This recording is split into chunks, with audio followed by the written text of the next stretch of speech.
बोलिए सतगुरुदेव की जय। देह धरे का दंड है, भुगतत है सबको। ज्ञानी भुगतत ज्ञान से, मूर्ख भुगतत हुए। एक चीज हमेशा अपने ध्यान में रखिए, जितने मुनि मुनीश तपस्वी सिद्ध साधक ज्ञानी ध्यानी संसार में हुए, सबने संसार को नाशवान कहा। यह संसार झाड़ और झंखड़ उलझ पुलझ मर जाना है। यह संसार नाव कागज की बूंद पड़े गल जाना है। यह संसार फूल छेमर का बूंद पड़े चोंच लगे पछताना है। अर्थात देह धरे का दंड है, भुगतत है सबको। ज्ञानी भुगतत ज्ञान से और मूर्ख भुगतत हुए। तन धर कोई सुखी हो ही नहीं सकता। यह एक दंड है।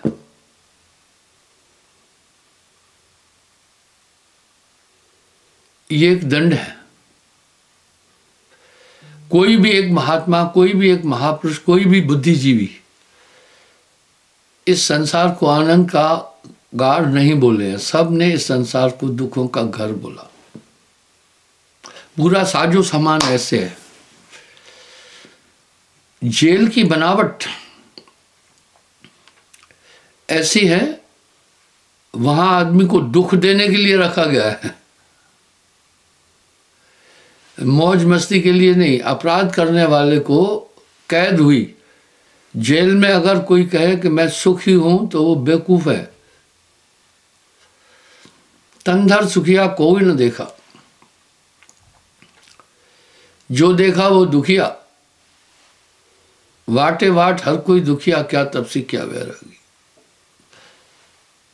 ये 5 तत्व का शरीर है। इन थोड़ा सा तत्वों में काचे कुंभ न पानी ठहरे। कभी कच्चे घड़े में कभी पानी नहीं रुक सकता। बड़ी बड़ी धुरंधर शक्तियां आई दुनिया में, सबको दुख उठाने पड़े। यहां तक कि अवतार पीर पैगंबर इस संसार में आए, सबको दुख उठाना पड़ा। ये कर्म लोक है। कर्म करावे आप कष्ट देव पुण्य जीव को। कर्म का विधान तो मन के अधीन है और यही मन कर्म कराता है, और प्रतिफल के लिए आत्मा को नाना तरह के कष्ट भोगने पड़ते हैं। आइए देखते हैं।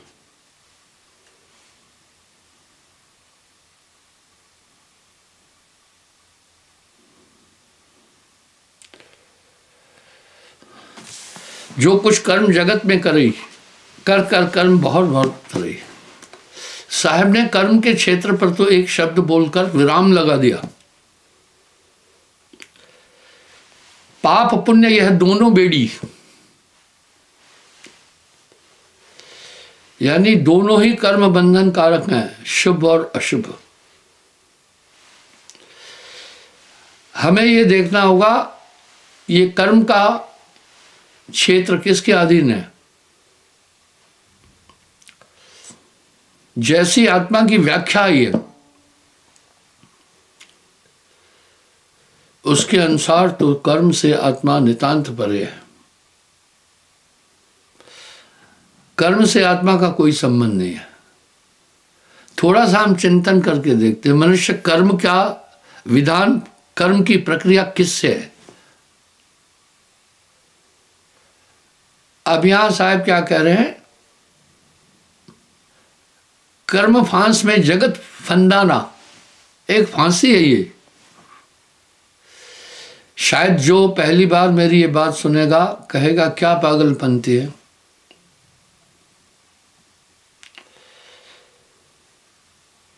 कह रहे हैं कि भाई शुभ कर्म भी बंधन कारक है, अशुभ भी बंधन कारक है। प्रथमा मेरी बात सुनकर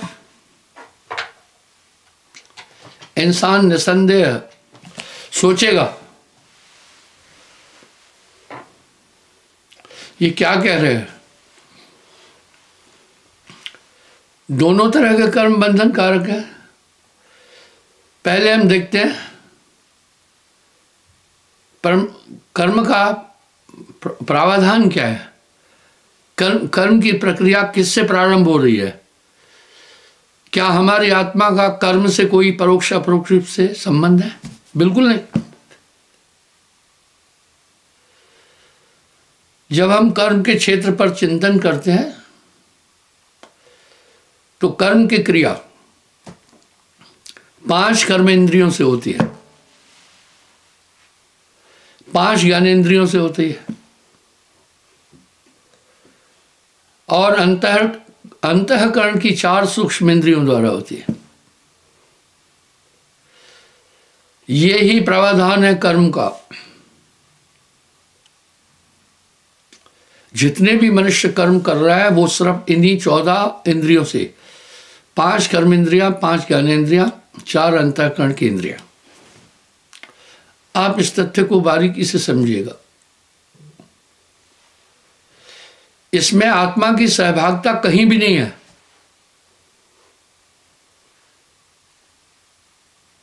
और कर्म का प्रमुख कौन है? कृत करने का मन है। इस मन पर कभी कोई बात ही नहीं कर रहा है। बालक जब विद्यालय में पढ़ने जाता है, प्रथमा कर्म इन्हीं 5 कर्मेंद्रियां, 5 ज्ञानेंद्रियां और अंतःकरण की 4 इंद्रियों के माध्यम से कर्म होता है। कर्मेंद्रियां क्या करती है? पैर सिर्फ चलते हैं।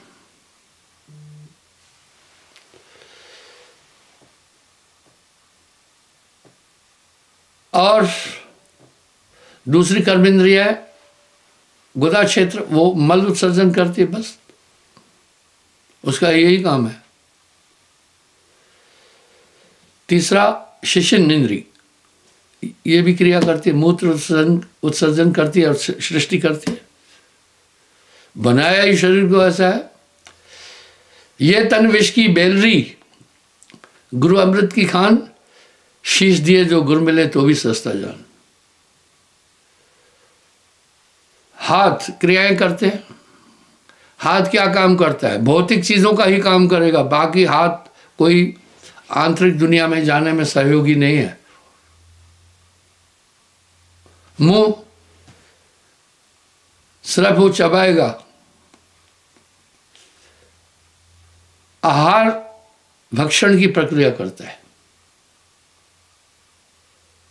ये 5 कर्मेंद्रिया है।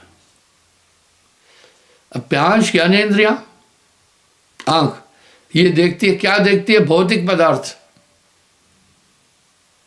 ये ईश्वर को नहीं देख सकती है। ये आंखें आत्मा को भी नहीं देख सकती है, भुलाती है। ये पूरी कर्म ज्ञानेंद्रिया बंधन कारक है। कान वो सिर्फ स्थूल शब्दों को सुन सकते हैं।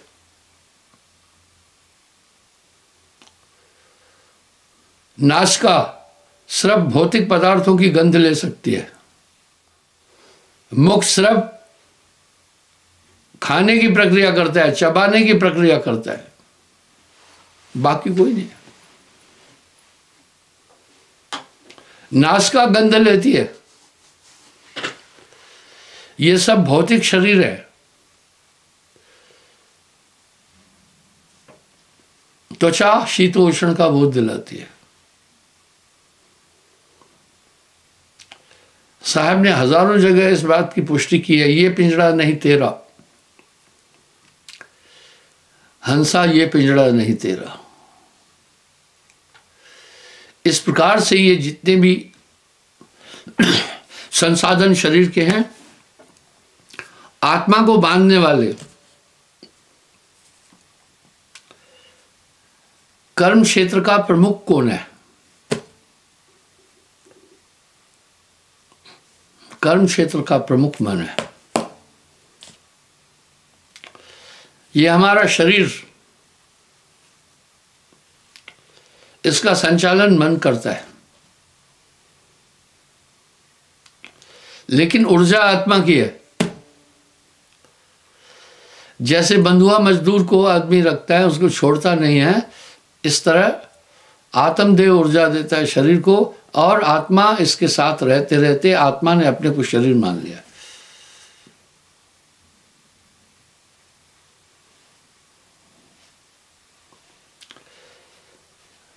हर जगह साहब ने इस बात का संकेत दिया, ये पिंजड़ा नहीं तेरा।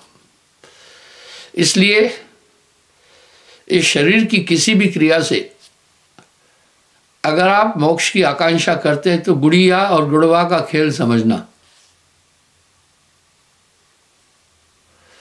दुनिया में उलझाने वाले तत्व बहुत है, आपको भ्रमित कर देंगे। एक संदेश हमारे वेदों ने बड़ा स्पष्ट दे दिया,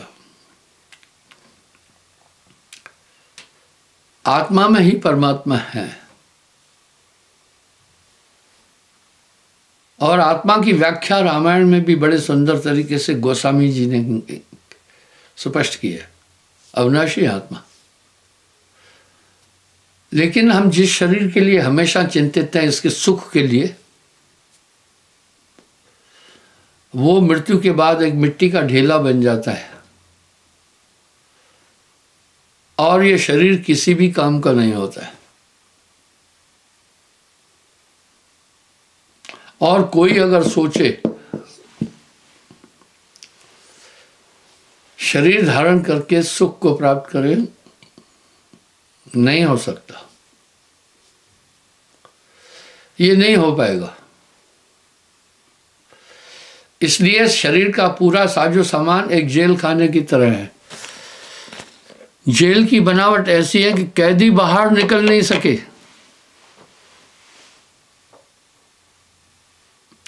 वहाँ जेलर है, असिस्टेंट जेलर है, पुलिस का पहरा है, चौकीदार हैं, बड़ी बड़ी ऊंची ऊंची दीवारें हैं, और जेल के बाहर बड़ी बड़ी खंदकें खोदी हुई हैं, बड़ी बड़ी जालियां लगाई हुई हैं, कहीं कहीं करंट लगाए हैं, कहीं कहीं ऊंचे टावर हैं जहाँ से कैदी निकले तो उसको शूट करने का आदेश भी है।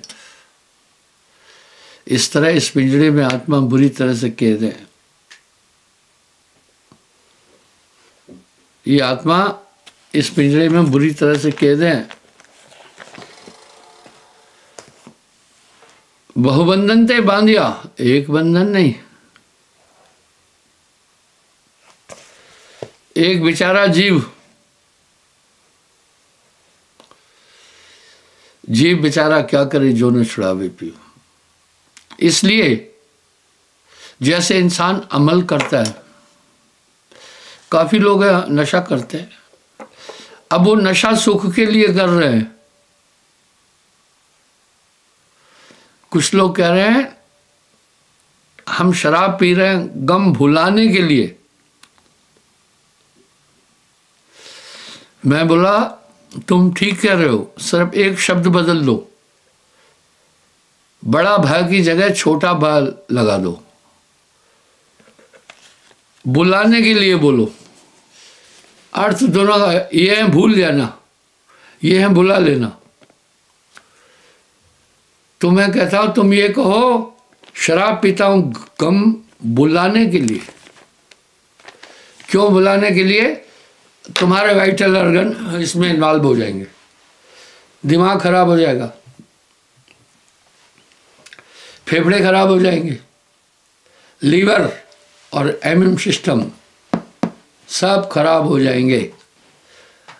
ये दुख को बुलाया या भुलाया? ये क्या किया? दुख को बुलाया या भुलाया? यथार्थ क्या है? ये तो दुख को बुलाया। और इस तरह से नशा करने वाला उसके बाद स्नायु मंडल पूरा डिस्टर्ब होगा, खा नहीं सकेगा, सो नहीं सकेगा, और आराम भी नहीं कर सकेगा, श्वास नहीं ले पाएगा, क्योंकि सब हमारे अति सूक्ष्म अंग जो शरीर के हैं इन्वॉल्व हो जाएंगे। और ये देखकर भी इंसान कर रहा है। आप देखते हैं वो पूरे नशे क्या करते हैं, इंसान को तबाह कर देते हैं। इसी तरह अंदर काम, क्रोध, लोभ, मोह, अहंकार है। इन पांचों चीजों का सबको नशा है दुनिया के अंदर। कह रहे हैं आगे, इस तरह कर्म का प्रावधान पूरा हमारे मन के अधीन है और संसार के हर इंसान को ये नशा है। किसी को काम का नशा है, किसी को धन और लोभ का नशा है, किसी को बल का नशा है, अहंकार है, काम, क्रोध, लोभ, अहंकार। ये सब विनाश करने वाली चीजें हैं। कायागढ़ खोज मेरे भाई, तेरी काल अवध टर जाई। काम, क्रोध, मद, लोभ सभई मिल यातन में करे ठकुराई।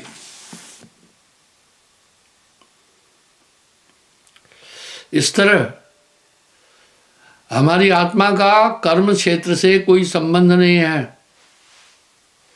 कर्म पंच भौतिक तत्वों का ही है और आत्मा पंच भौतिक तत्व नहीं है।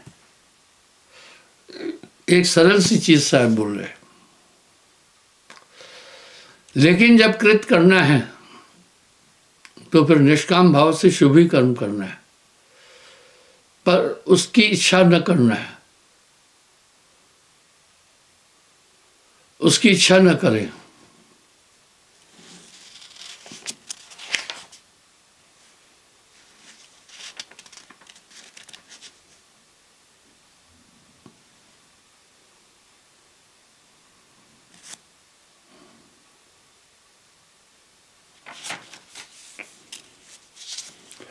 साहब एक शब्द को बड़े सुंदर तरीके से बोल रहे हैं।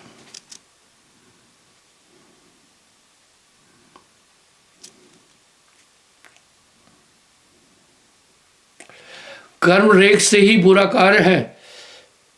सागर भव सागर धारा, नहीं कुछ सूझे वार न पारा। तैमा 52 अक्षर लेखा, कर्म रेख सभीन पर देखा। समस्त जीव कर्म की फांस में, कर्म फांस में जगत फंदाना।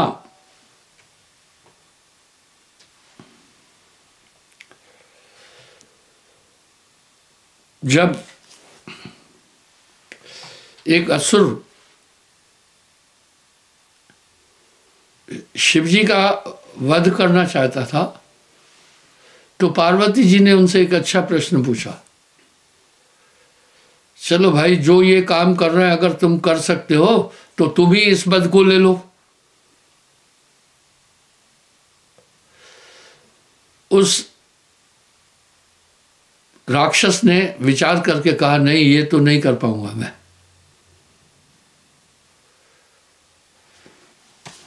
कर्मी ते वासुदेव घर आवा, कर्म यशोदा गोद खिलावा, कर्म ते वन गऊ चराई, कर्म ते गोपी खेल कराई। कौशल्या तब कर्म जो करिया, कारण कर्म राम अवतरिया। और कर्म गत पर कितना सुंदर व्याख्या साहिब ने दी है। कर्म गति टारे ना है टरी। विधान यह है हर एक इंसान को यहां कर्मों का फल भोगना पड़ता है। यह संसार काल है राजा, यहां कर्म का जाल पसारा है। आगे साहब एक बड़ी सुंदर व्याख्या दे रहे हैं। तो बंधुओं मेरे कहने का यह प्रावधान है, हमारी आत्मा का किसी भी कर्म से कोई संबंध नहीं।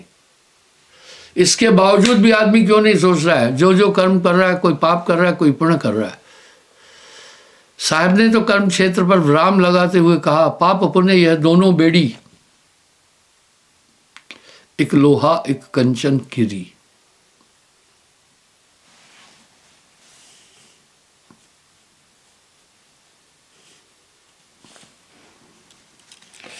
इसका मतलब है कर्म का पूरा विधान हमारे मन के अधीन है। और ये आत्मा कितना आश्चर्य है, मनुष्य इस पर क्यों नहीं सोच रहा है। वेद भी यही कह रहे हैं, श्रीमद् गीता भी यही कह रही है, रामायण भी यही कह रही है कि आत्मा अजर अविनाशी आनंदमयी है, वो किसी पर आश्रित नहीं है, पंच भौतिक तत्वों से परे हैं। तभी भी मनुष्य आत्म तत्व की प्राप्ति के लिए प्रयास क्यों नहीं कर रहा है? ये समस्त शरीर और इंद्रियां, रोम रोम जो है, इसमें जो बैठे हैं सभी इस आत्मा को बांधने के लिए। तो बहुबंधन ते बांधिया एक बेचारा जीव, जीव बेचारा क्या करे, जो न छुड़ावे पीव।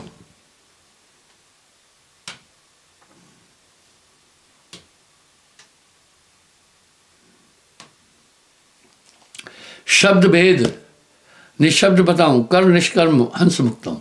साहब कह रहे निष्कर्म कर दूंगा। निरालंब आलम्ब न जाने, शब्द निरंतर आप बखाने, पाप पुण्य की छोड़े आशा, कर्म धर्म से रहे उदासा।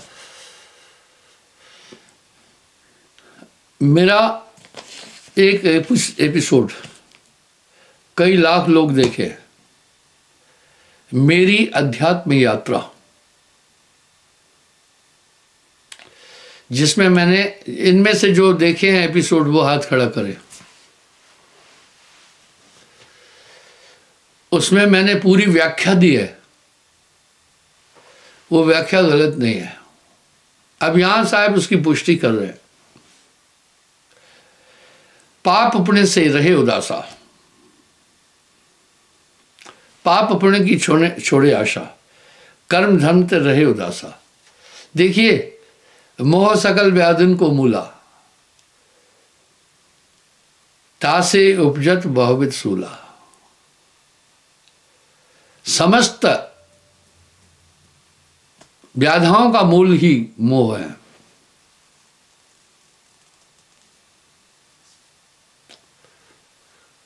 माया तजे ते क्या हुआ, मोह तजा नहीं जाए, पीर पैगंबर औलिया मोह सब इनको खाए। आप सोचे क्या है मोह? मेरा बेटा, मेरी बेटी, मेरा घर, मेरी जायदाद। थोड़ा सा विचार करना। इन सभी बाह्य पदार्थों से आत्मा का परोक्ष अपरोक्ष रूप से कोई संबंध ही नहीं है। आप किस संसार की बात कर रहे हैं? जिस परिवार में यही जग की आहे रीति, स्वार्थ लाए करे प्रतीति।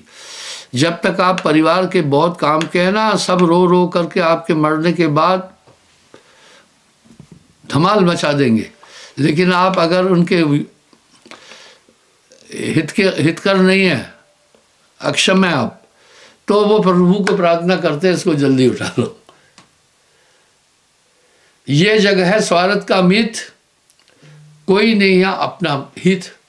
इसलिए पूरे शरीर का ताना बाना इतने धोखे से बनाया गया है। आदमी न मन को समझ पा रहा है, न बुद्धि को समझ पा रहा है, न अपने शत्रुओं को समझ पा रहा है, वो किसी को समझ ही नहीं पा रहा है। और ये सब चीजें नचा रही है। पाप पुण्य की छोड़े आशा। देखिए, निष्काम भाव में साहब ले जा रहे, कर्म भ्रम ते रहे उदासा, रहे उदास नाम लो लाई, तत्व भेद ने तत्व समाई। इसी को नानक देव जी कह रहे हैं, जिन विखिया सकली तजी, जिन विषया सकली तजी, जग से भयो उदास। कह नानक सुन रे बना, ता नर माथे भाग। पहले बड़ा अच्छा विधान था, मैंने खुद देखा। ये 18 अगस्त को मेरा 75वां जन्मदिन है, तो संगत डायमंड जुबली मना रही है। मैं आपको निमंत्रण भी दे रहा हूं। तो मैंने अपने टाइम पर देखा, शुरू में बहुत सन्यासी होते थे और वो निष्काम होते थे। संसार को त्याग करके वो इंद्रियों के आनंद और सुख से दूर क्यों हटते थे? ताकि मेरा पुनर्जन्म नहीं हो।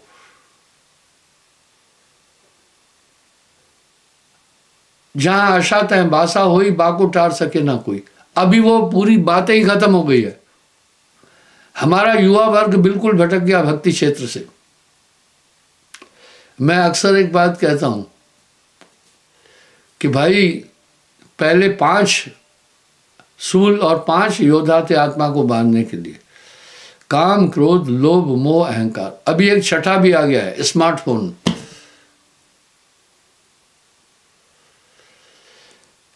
ये सब साजिशें हैं बाहरी देशों की। बच्चों को देखो चश्मा लगाए घूम रहे, छोटे छोटे बच्चे। मैं अपनी बात बताता हूँ, मैं स्मार्टफोन नहीं रखता हूँ, अगर हैं भी तो बहुत मिनिमम, अपनी जेब में भी नहीं रखता हूँ। आप कभी ऐसा करना है, स्मार्टफोन का जहाँ से साउंड स्पीकर आवाज़ आती है उसको थोड़ा सा बॉडी से टच करके यहाँ देख लेना। उसकी वाइब्रेशन इतनी ज़बरदस्त है कि पूरे शरीर को वाइब्रेट करता है। मैं अपना उदाहरण देता हूँ। मैंने जब स्मार्टफोन का थोड़ा इस्तेमाल किया 2022 में, तो मुझे धुंधला दिखने लगा। आपके साथ मैं जो चीज़ें शेयर कर रहा हूँ वो स्वानुभूति है। अधिक स्मार्ट, और भारतीय आदमी दुनिया में सबसे ज़्यादा स्मार्टफोन का इस्तेमाल करता है, 5 घंटे से 6 घंटे। इतना दुनिया के किसी भी देश में लोग स्मार्टफोन का इसमें इस्तेमाल नहीं करता। इसकी रेंज इतनी हाई है, आप सूरज की तरफ जब देखते हैं थोड़ी देर आपकी आंखों में अंधेरा आ जाता है।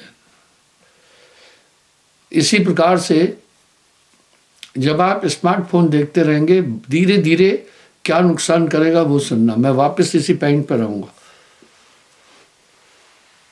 पहला, आपकी मेमोरी खत्म हो जाएगी। आंखें अपनी नहीं है, आंखें तो दिमाग की है। दूसरा, सर्वाइकल प्रॉब्लम हो जाएगी आपको। तीसरा, आपको नींद कम आएगी।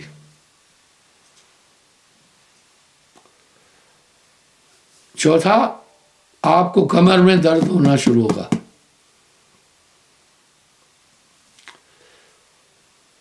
पांचवा, आप अस्वस्थ हो जाएंगे बिल्कुल। मैंने ये उदाहरण कई बार दिया। हमारा गांव आदर्श गांव था, जिसमें कोई चोर भी नहीं था, बहुत सुंदर गांव था। उसमें मिडिल स्कूल था।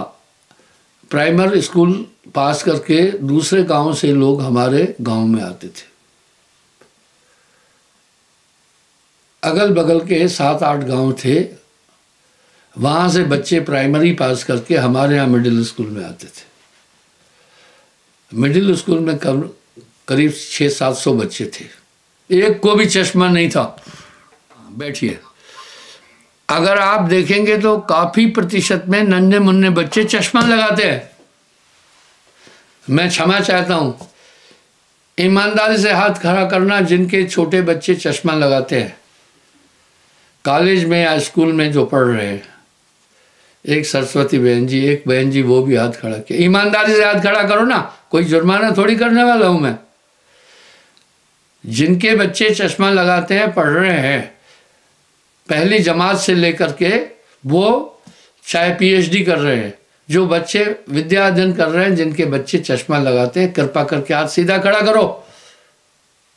देख लीजिए, आप भी गिन लीजिए कितने लोग हैं। नुकसान पहुंचाएंगे। आइए आगे मैं चलता हूं। इसी तरह काम, क्रोध, लोभ, मोह, अहंकार सभी आत्मा को जकड़ने के लिए है। साहब ऐसे कह रहे हैं कि बहुबंधन ने बांधिया एक बेचारा जीव। तो सन्यासी लोग होते थे, क्या जीवन स्टाइल थी हमारे देश की। वो फिर इंद्रियों का दमन करके और संसार से असंग हो जाते थे और निरंतर ब्रह्म का चिंतन कर। पद्धति खत्म हो गई। पाप पुण्य की छोड़े आशा, कर्म धर्म से रहे उदासा। रहे उदास नाम लो लाई, तत्व भेद नितत्व समाई। तीर्थ व्रत के निकट न चाहिए। देखिए, भरम भूत को दे बहाई, सुख संपत्ति नहीं विपत विचारे। काम क्रोध तृष्णा परचारे। क्रिया कर्म आचार विचारे होए निकर्म निष्कर्म कर्म निर्वारे।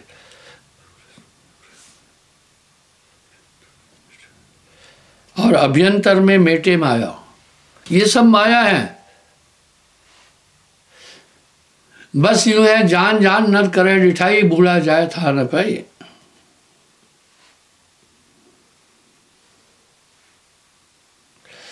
शील स्वभाव शरीर बिसावे, अंतर स्थिर ध्यान लगावे, ब्रह्म अग्नि मन में परछाले, ताको विष्णु चरण परछाले। क्या बोल रहे हैं? ऐसा नहीं है कि आदमी इन शत्रुओं को नियंत्रित नहीं कर सकता है। काम क्रोध लोभ मोह अहंकार को मैं एग्जाम्पल देता हूँ।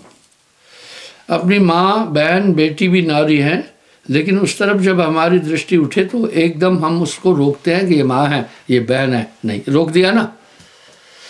कभी कभी अपने बड़ों पर क्रोध आता है उनकी किसी बात से, तो हम रोक नहीं देते कि नहीं ये बाप है ये बड़ा भाई है। देखो रोका ना। ये रोक सकता है, बेफिक्र है, लेकिन आत्मा के पास बहुत शक्ति है। पर आत्मा ने अपने को मन समझ लिया, आत्मा ने अपने को शरीर समझ लिया। जब ते जीव भयो संसारी, छूटे न ग्रंथ न होए सुखारी।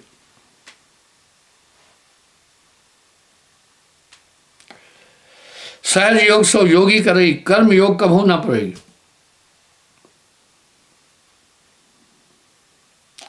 धन जोबन की करे ना आशा, कामन कनक से रहे उदासा।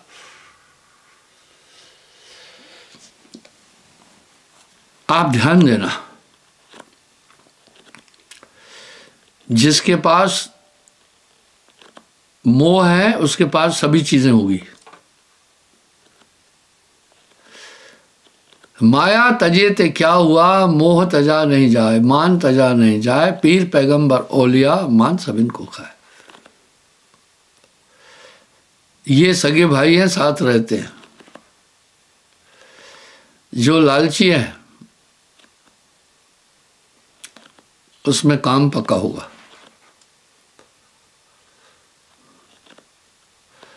लोभ और काम साथ रहते हैं। यहां साहब एक बात कह रहे हैं, चलो चलो सबको कहे, पहुंचे वरला कोय, पहुंचे वरला कोय, बीच में दुर्गम घाटी तोय।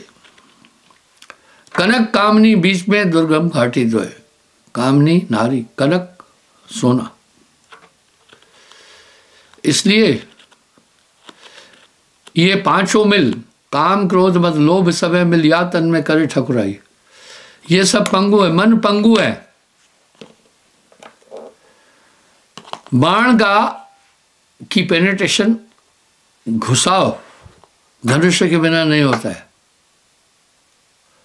धनुष्य के सहयोग से ही बाण का घुसाव होगा। इसी प्रकार आत्मा की शक्ति के बिना मन कुछ भी नहीं कर सकता। अचरज है। और साहब का ये भजन कितना सार्थक है, आप ही बन लो। बस अज्ञानवश आत्मा ने वैसा ही है। सुअर को एक फंदे में फंसाते हैं, वो लालच के कारण समझता है सुअर, लेकिन खाने के लिए जाता है। जैसे ही वहां जाता है फंदे में फंस जाता है, फिर वो बाहर नहीं निकल पाता है। जो उसे छुड़ाएगा उसको पहले मार देता है।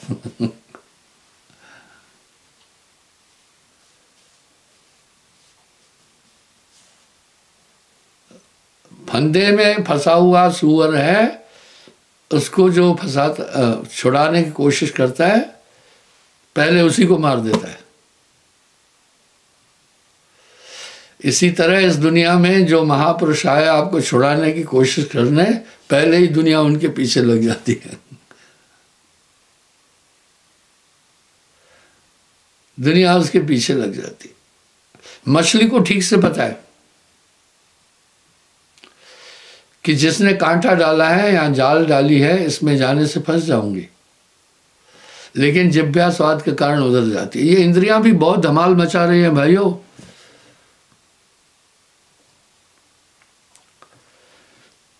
ये इंद्रियां भी बड़ा धमाल मचा रही है। 5 सखी प्यू प्यू करते हैं, भोजन चाहत न्यारी नारी, शरीर का हर एक ताना बाना बस इसी में बना हुआ है।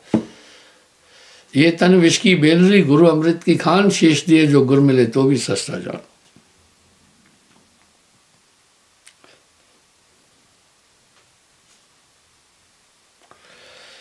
मुन मुन रहे भेद नहीं कहे, तत्व भेद ने तत्व लही। ना कोई आए अग्नि होए दही, आप नीर होए नीचा दही। मन गंध गुरमत से मारा, गुरमन छूटे ज्ञान भंडार। एक चीज है भाई, कुछ लोग कह रहे हैं शुभ कर्म करो स्वर्ग मिलेगा। हम मान रहे हैं ना मिलेगा, लेकिन फिर के डार देव भव माही, भवते कोई छूटे नाही। हम ये भी तो मान रहे हैं ना कि शुभ कर्मों को करने से 4 पदार्थ मिल जाएंगे, काम धर्म अर्थ मोक्ष। लेकिन पुनर्जन्म विदति, साहब ने बड़ी जोरदार चीज दी दुनिया को। तह के गए बहुर ना आवे, ऐसा देश हमारा है। अवधु बेगम देश हमारा। वेद किते पार नहीं पावत, कहन सुनन से न्यारा है।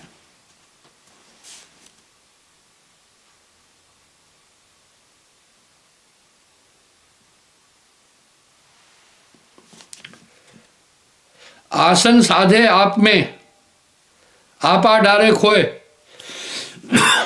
साहब का एक शब्द, लोग कहते हैं भाई वाह, फलाने कवि लेखक ने गागर में सागर समा दिया। हो सकता है, पर मैं कहता हूं साहब ने तो बूंद में सागर समाया है। सिंध समाना बिंदु समाना सिंधु में, यह जाने सबको है, पर सिंधु समाना बिंदु में ये बूझे बड़ा कोई। भैया आप ऐसी शख्सियत है, मैं भौतिक में उदाहरण देता हूं। डीएनए में क्या चेक करते हैं पता है? वाह, सीरिया में सामूहिक नरसंहार करके सुअर का फंदा नहीं मिला,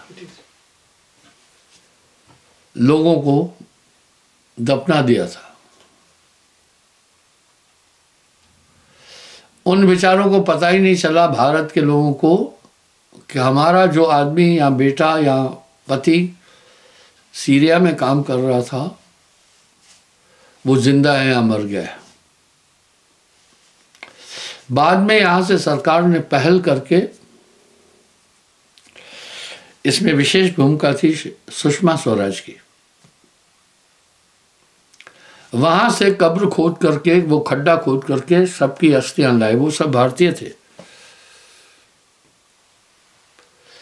बाद में उनको पता है कैसे उनके परिवारजनों को अस्थियां दी गई? डीएनए किया। डीएनए ब्लड से भी हो सकता है।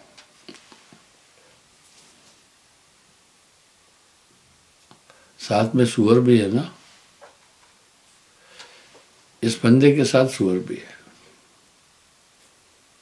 रहने दो। बाद में उनकी हड्डियां उनके परिवारजनों को दी गई, उनके बेटों का, उनके बच्चों का डीएनए किया, और जो एक एक हड्डी का डीएनए करते जा रहे थे वो जान गए कि ये सरस्वती और इनके पति का बेटा है। तो पहले सरस्वती का और उनके फादर का डीएनए किया और वो हड्डियां सरस्वती को लौटा दी। बाप पर पूत वंश पे घोड़ा, बहुत नहीं तो थोड़ा थोड़ा, परमात्मा के पुत्र है, ईश्वरंश जीवम नाशी, कोई मामूली नहीं है। आप न चूहे है न गीदड़ है, ये सब मायावी बर्तन है जिसमें उलझा कर रखा है आत्मा को। हंसा तू तो सबल था, अटपट तेरी चाल, रंग कुरंग ते रंग लिया, अब क्यों फिरत बेहाल। अच्छा, मैं क्षमा चाहता इस तरह बंधुओं। अब यहां साहब क्या कह रहे हैं? नाम आपको निर्मल कर देगा। नाम की पद्धति लाए ही कबीर साहब है, पहले नाम था ही नहीं। ये पद्धति साहब लाए पृथ्वी पर। पहले तप था, योग था, यज्ञ थे। सतयुग सत, त्रेता तप, द्वापर पूजा सार, कल में ये सब नाम बने, कल केवल नाम आधार। मैं अक्सर कहता हूँ, साहब से पहले ऋचाएं थी, श्लोक थे, और संस्कृत के श्लोक, ऋचाएं, मंत्र थे। लेकिन साहब ने आकर क्या दिया? चौपाई, दोहे, सोरठे, छंद आदि ये साहब ने दिए। साहब गोस्वामी तुलसीदास से 175 साल पहले आए, इसलिए रामायण में देखना पूरा मटेरियल साहब का है। और रहीम कवि को टटोलोगे तो कबीर साहब निकल आएगा। रहीम कवि आया अकबर के समय। अकबर का बाप था हुमायूं, हुमायूं का बाप था बाबर। बाबर से पहले हुकूमत थी गुलाम लोध वंश, सिकंदर लोधी की। इसलिए साहब ने संसार को नाम का महात्म दिया। ब्रह्म रामते नाम बड़ वरदायक वरदान। वो एक तत्व है, नासे रोग हरे सब पीड़ा।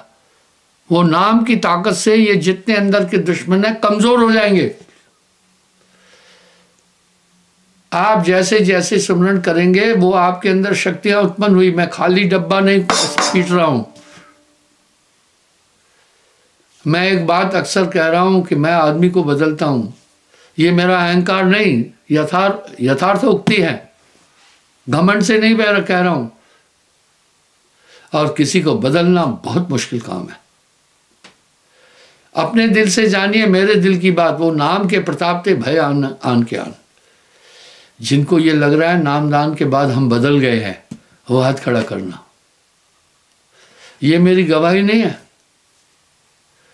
इसमें न तो कोई मेरा एजेंट बैठा है, न तो कोई अन्य बैठा है। ये नाम की ताकत से ये सभी शत्रु कंट्रोल आ जाएंगे। अगर थोड़ा पूरा कंट्रोल नहीं आए, आपकी ढिलाई है।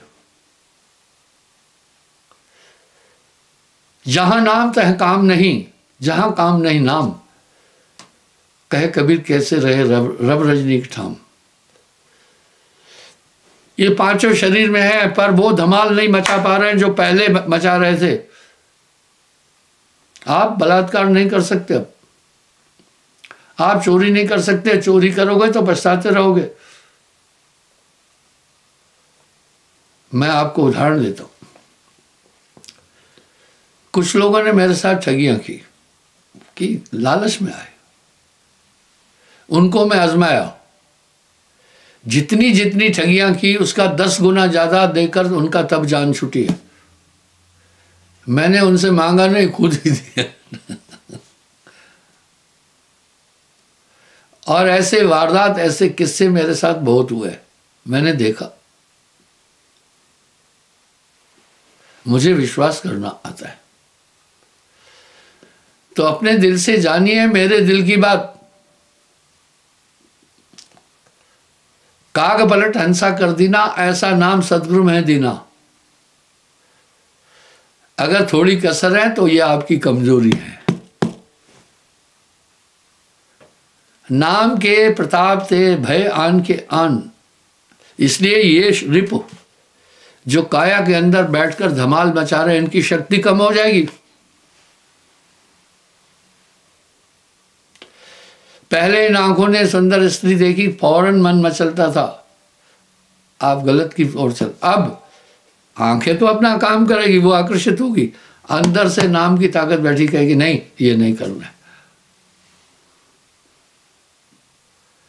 पराया धन देखकर हो सकता है ललचाए, ये लोभ अंदर है। लेकिन अंकुश कैसे लगा? बस वैसा ही है।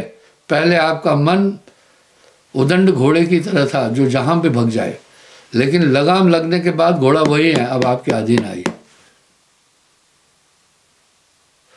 नाम होए तो मात नवावे, ना तो ये मन बांध न चाहे। रोज रोटी खा रहे हो यार, शरीर कमजोर नहीं हो। रोज नहा रहे हो, सुमरण क्यों नहीं? थोड़ा सुमरण बहुत सुख। जो कर जाने कोय, सूतने लगे बिलावना सहज अति सुख होए। अब यहां साहब फिर क्या कह रहे हैं पता है?